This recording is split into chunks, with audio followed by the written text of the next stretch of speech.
기본적인 주제들. 그 등반에는 무엇이 포함될 것인가? 우리의 주의를 끌게 될 주제들은 무엇인가? 우리는 하나님의 신성, 곧 하나님을 인간과 구분해주고 창조주와 그분의 피조물의 차이점과 간격을 표시해주는 신성의 특성들을 다루어야 할 것이다. 이는 하나님의 자존하심, 무한하심, 영원하심, 불변하심과 같은 특성들이다. 우리는 하나님의 능력, 곧 하나님의 전능하심, 전지하심, 편지하심 등을 다루어야 할 것이다. 또한 하나님의 완전하심, 말씀과 행동에 나타나는 하나님의 도덕적 성품의 여러 측면, 거룩하심, 사랑과 자비, 진실하심, 신실하심, 선하심, 오래 참으심, 정의를 다뤄야 할 것이다. 우리는 무엇이 하나님을 기쁘시게 하는가? 무엇이 하나님의 기분을 상하게 하는가? 무엇이 하나님의 진노를 불러일으키는가? 무엇이 하나님께 만족과 기쁨을 드리는가에 주목해야 할 것이다. 우리 대부분에게 이것들은 친숙한 주제가 아니다. 그러나 그 주제들이 하나님의 백성에게 언제나 생소했던 것은 아니다. 하나님의 속성이라는 주제가 교회에서 모든 아이가 배우고 모든 어른이 당연히 알아야 하는 교리 문답서에 포함될 만큼 중요하게 생각되었던 적도 있었다. 그래서 웨스트민스터 소요리 문답의 4번째 질문인 하나님은 어떤 분이신가?에 대한 답은 하나님은 영이시며 무한하시고 영원하시며 지혜와 능력과 거룩함과 정의와 선하심과 진리가 변치 않으시는 존재다 라고 되어 있다. 위대한 찰스 핫지는 이 진술을 아마도 일찍이 인간이 쓴 바 하나님에 대한 최고의 정의 라고 말했다.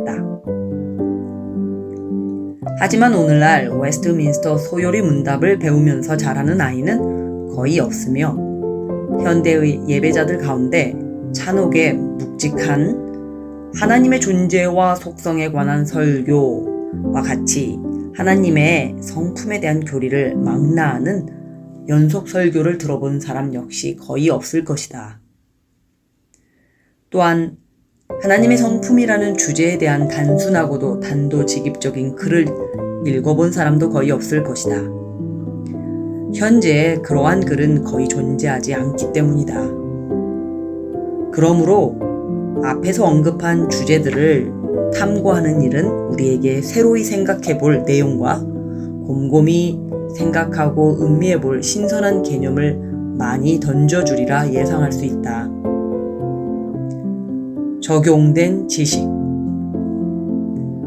바로 이러한 이유 때문에 우리는 산에 오르기 전에 멈춰서서 아주 근본적인 질문 한 가지를 스스로에게 던져볼 필요가 있다. 그것은 우리가 성경의 어떤 부분이든 하나님의 거룩한 책인 성경을 연구하는 일에 착수할 때면 언제나 스스로에게 던져보아야만 하는 질문이다. 바로 배우는 자인 우리의 동기와 목적에 관련된 것이다. 우리는 스스로 다음과 같이 물어보아야 한다.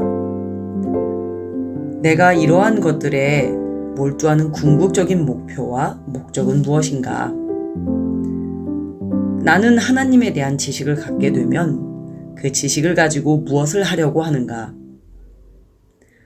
우리는 다음과 같은 사실에 직면해야 한다.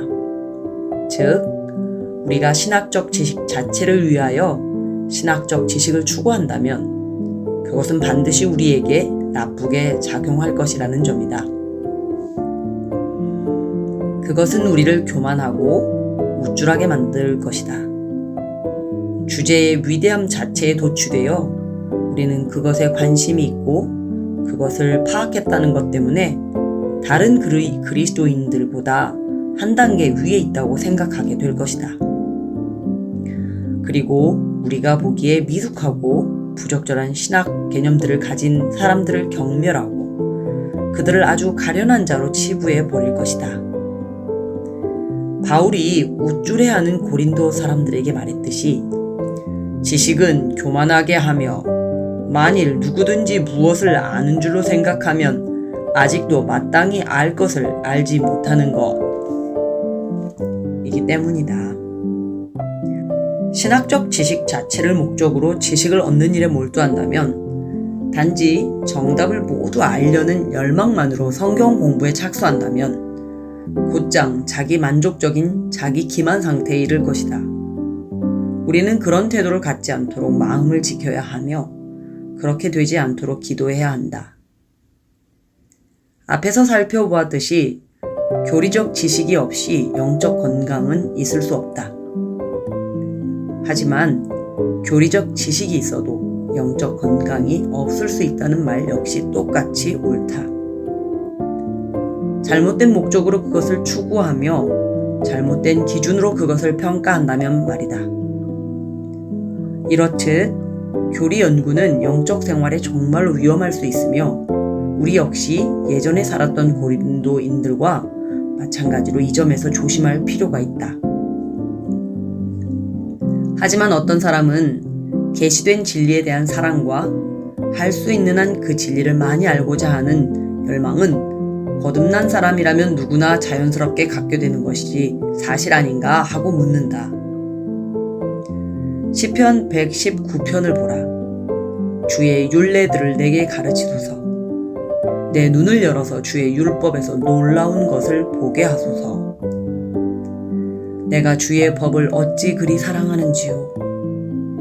주의 말씀의 맛이 내게 어찌 그리 단지요. 내 입에 꿀보다 더 다니이다. 깨닫게 하사 주의 증거들을 알게 하소서. 하나님의 자녀는 누구나 이 시편 기자처럼 하늘에 계신 우리 아버지에 대해 할 수 있는 한 많이 알고자 열망하지 않겠는가. 이렇게 하나님의 진리를 사랑하는 마음을 받았다는 사실은 우리가 거듭났음을 보여주는 증거가 아닌가.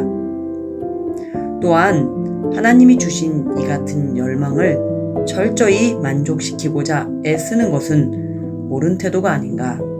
물론 그렇다. 하지만 시편 119편을 다시 잘 살펴보면 하나님에 대한 지식을 얻으려는 시편 기자의 관심은 이론적인 것이 아니라 실제적인 것임을 알 수 있다. 그의 가장 큰 바람은 하나님을 알고 즐기는 것이었으며 그는 하나님에 대한 지식을 그 목적을 이루기 위한 수단으로 생각했다. 그는 마음으로 하나님의 진리에 반응하기 위해 그리고 삶으로 그 진리를 따르기 위해 하나님의 진리를 원했다. 이 시의 처음 부분에 나오는 구절들이 강조하는 바를 살펴보라. 행위가 온전하여 여호와의 율법을 따라 행하는 자들은 복이 있으며 여호와의 증거들을 지키고 전심으로 여호와를 구하는 자는 복이 있도다. 내 길을 굳게 정하사 주의 율례를 지키게 하소서. 시편 기자는 진리와 정통교리, 성경의 가르침과 신학에 관심을 가지고 있었다. 그리고 그것들 자체를 목적으로 여겨서가 아니라 삶과 경건이라는 다른 목적들을 위한 수단으로서 그것에 관심을 가진 것이다. 그의 궁극적인 관심사는 그가 이해하고자 애썼던 그 진리의 소유자, 바로 그 위대한 하나님을 알고 섬기는 것이었다. 우리 역시 이러한 태도를 견지해야만 한다. 신성을 연구하는 우리의 목적은 하나님을 더 잘 아는 것이 되어야만 한다. 우리의 관심사는 하나님의 속성에 대한 교리들만이 아니라 그 속성을 지닌 살아계신 하나님을 더 잘 아는 것이 되어야만 한다. 하나님이 우리 연구의 주제이며 연구하는 우리를 도우시는 분이듯이 하나님 그분이 연구의 목적이 되어야 한다.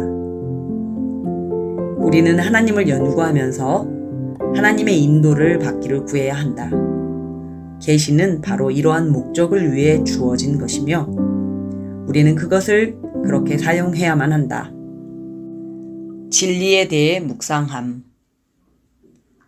우리는 어떻게 이 일을 해야 하는가? 어떻게 하나님에 대한 지식을 하나님을 아는 지식으로 바꿀 수 있는가? 이렇게 하는데 필요한 규칙은 간단하지만 만만치 않은 것이다. 그것은 하나님에 대해 배운 각각의 진리를 하나님 앞에서 묵상하는 내용으로 바꾸어 하나님을 향한 기도와 찬양으로 이어지도록 하는 것이다.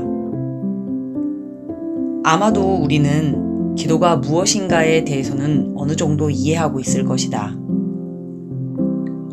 하지만 묵상에 대해서는 그렇지 않다. 그렇기에 묵상이 무엇인지를 물어보는 것은 당연하다. 묵상은 오늘날 잃어버린 기술이며 그리스도인들은 그것을 몰라서 통탄할 만큼 괴로움을 당하고 있기 때문이다. 묵상이란 하나님의 사역과 도, 목적과 약속들에 대해 자신이 아는 것을 상기하고 숙고하고 깊이 생각해보고 자신에게 적용하는 활동이다. 그것은 하나님의 임재 안에서 하나님이 보시는 가운데 하나님의 도우심으로 하나님과 교통하는 수단으로서 의식적으로 수행하는 거룩한 사고활동이다. 묵상의 목적은 하나님에 대한 우리의 정신적, 영적 시각을 밝히는 것이며 하나님의 진리가 우리 마음과 뜻에 충분하고도 적절히 영향을 끼치도록 하는 것이다. 묵상은 자신에게 하나님과 자기 자신에 대해 말하는 것이다. 그것은 종종 자신과의 싸움, 의심과 불신의 풍조에서 벗어나 하나님의 능력과 은혜를 분명하게 이해하도록 스스로를 설득하는 것이다. 묵상은 어떤 결과를 낳는가? 우리는 하나님의 위대하심과 영광, 그리고 우리 자신의 하찮음과 죄성을 묵상함으로 겸손해진다. 또한 우리 주 예수 그리스도 안에 드러난 신비로운 하나님의 자비를 묵상함으로써 격려받고 평안을 얻는다. 즉, 묵상은 우리를 위로해 준다.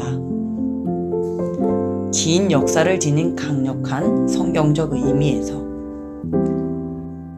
이것이 바로 2장 첫 부분에 나온 인용문에서 스펄전이 강조한 요점이며 그것은 사실이다. 그리고 우리가 이처럼 겸손해지고 고양되는 체험 속으로 깊이 들어가면 갈수록 하나님을 아는 우리의 지식은 점점 증가하며 그와 함께 우리의 평화, 힘, 기쁨도 증가한다. 하나님에 대한 우리의 지식으로 인해 곧 우리 모두가 참으로 여호와를 알게 되는 은혜가 임하기를 기원한다.